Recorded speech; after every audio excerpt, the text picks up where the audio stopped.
Bonjour, alors voilà pour cette leçon sur la programmation. On va s'occuper des paramètres, donc les paramètres et donc les appels pour appeler des autres programmes. On peut appeler un programme comme une commande, n'est-ce pas? Et puis mettre sur la ligne de la commande des paramètres qui suivent, séparés par des espaces. La syntaxe est toute simple. J'appelle la commande ls, c'est une commande qui correspond à un programme que j'appelle. Si évidemment je mets des paramètres, ls, je mets un espace, je mets moins, moins L, c'est un paramètre qui signifie qu'il faut afficher le détail des fichiers avec leur taille, etc. Ça fonctionne aussi. On constate donc que la commande c'est ls, et puis le paramètre, il n'y en a qu'un, c'est -L. Le paramètre peut être n'importe quoi. Donc si je tape la commande AAA avec le paramètre C, D, puis F, puis ce mot-là, bah, j'ai donc une commande avec 4 paramètres. Évidemment, la commande ne veut rien dire et les paramètres ne veulent rien dire non plus. Ensuite, j'ai fait un petit programme d'exemple pour vous montrer l'utilisation de ces paramètres et puis surtout leur maîtrise. Alors, c'est simple, je vais vous montrer tout de suite le petit programme que j'ai préparé à l'avance qui s'appelle paramètre 1. Et voilà ce programme.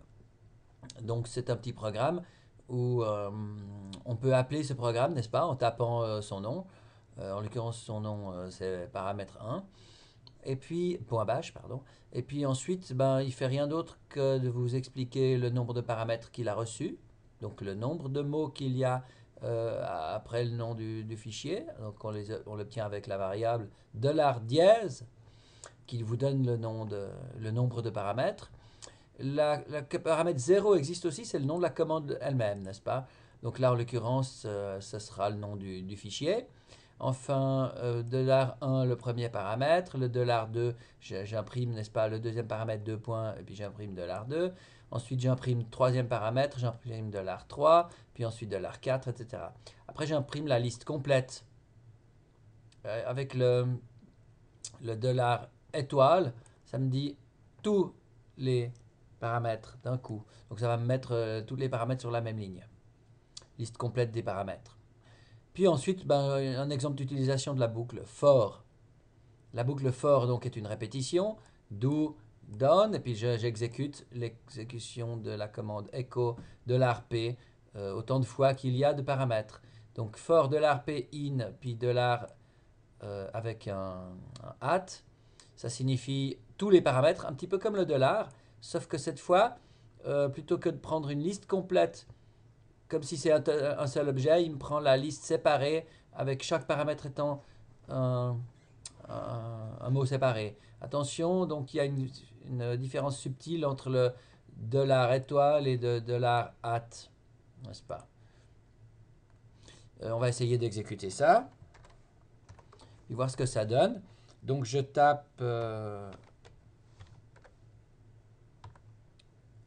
ma commande. Si je mets aucun paramètre, ou bien juste un mot, tiens, je vais en mettre quand même. On va mettre aucun paramètre. La commande c'est paramètre 1. Et puis il n'y a pas de paramètres, rien. La liste complète est vide.